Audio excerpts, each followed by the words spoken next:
허용하는 삶, 하나됨을 이루는 삶, 즐거움과 풍성함을 누리는 삶, 열정과 지혜를 나타내는 삶.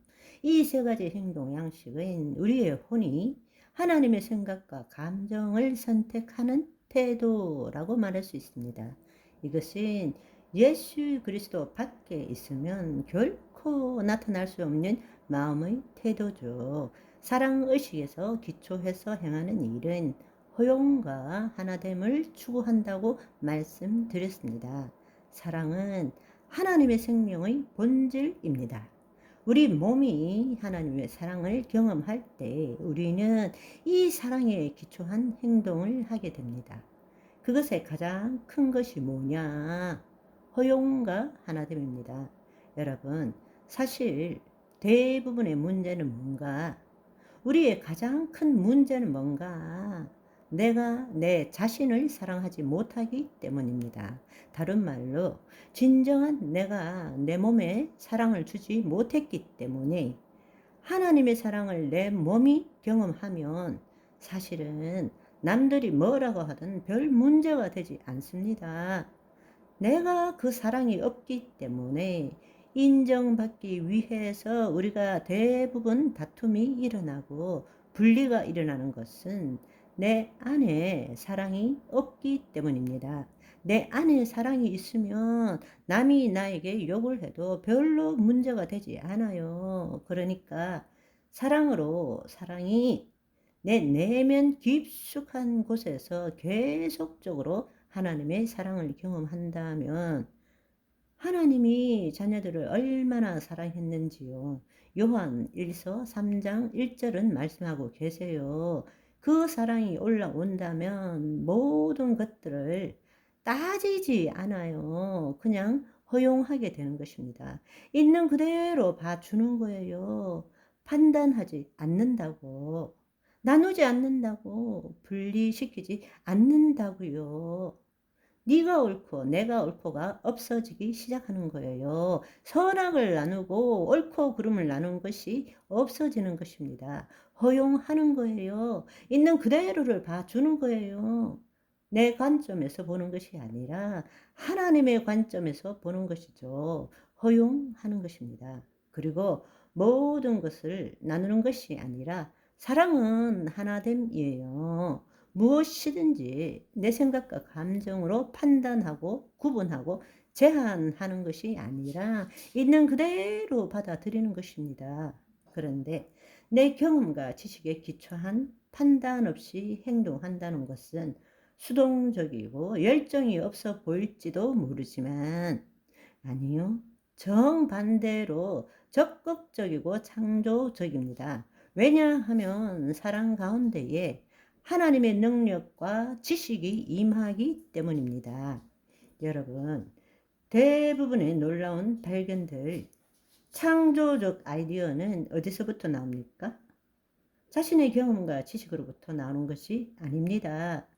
차 한 잔 마시며 쉴 때에 딴 생각하다가 열심히 머리 굴릴 때는 나오지 않아요. 그런데 한 걸음 물러서서 꿈을 꿀 때, 낮잠 잘 때, 차 한 잔 마실 때, 뭔가를 볼 때 클릭이 되는 거죠. 클릭.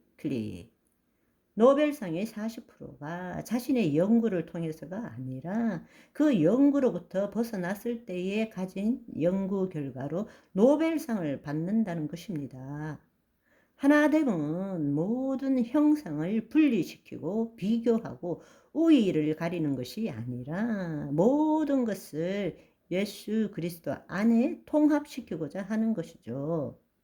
여러분과 저도 지금 제가 있고 여러분이 있기 때문에 내가 있고 우리는 서로 다른 사람인 것 같아도 내 안에도 하나님의 생명, 여러분 안에도 하나님의 생명, 나는 여러분을 보는 것이 아니라 하나님을 보고 여러분도 나를 보는 것이 아니라 하나님을 보는 거예요. 이렇게 보면 다 나누어져 있지만 사실은 그 밑에는 다 하나인 거예요.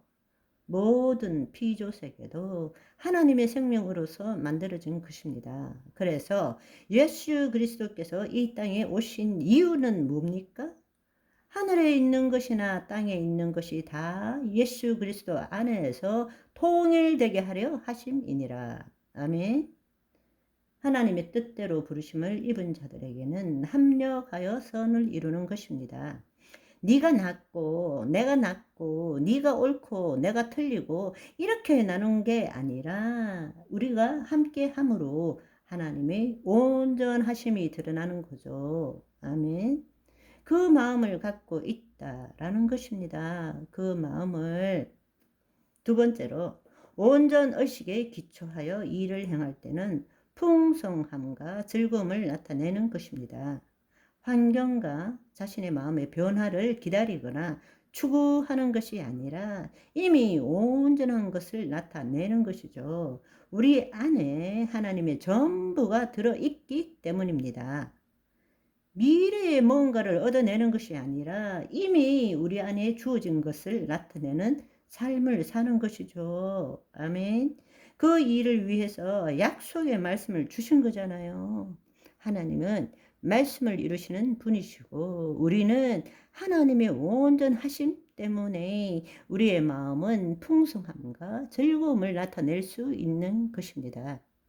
누가복음 15장에도 보면 돌아온 둘째 아들을 생각해 보세요. 새 신발, 새 가락지, 새 옷, 잔치를 벌였잖아요. 모든 것을 가졌을 뿐 아니라 즐거움이고 풍성함이라는 것입니다. 즐거움과 풍성함. 내가 무엇을 하기 때문에 즐겁고 기쁘다는 것은 거짓자에 속고 있는 거예요. 어떤 마음의 상태도 나의 행위나 관계, 다른 것으로부터 주어지는 것이 아닙니다. 하나님의 생명의 온전함으로 주어진 것입니다. 벌써 이미 주어진 것입니다. 우리 안에 즐거움과 풍성함이 있어요. 그런데 거짓자는 늘 외부로부터 뭔가 결핍과 부족 때문에 하나님의 영으로부터 벗어났기 때문에 외부로부터 뭔가를 채워 넣지 않으면 풍성함이나 즐거움이란 없다라고 생각하는 것입니다. 오늘도 하나님의 풍성함을 누리시고 즐기시는 저와 여러분이 되시기를 소망합니다. 바이바이.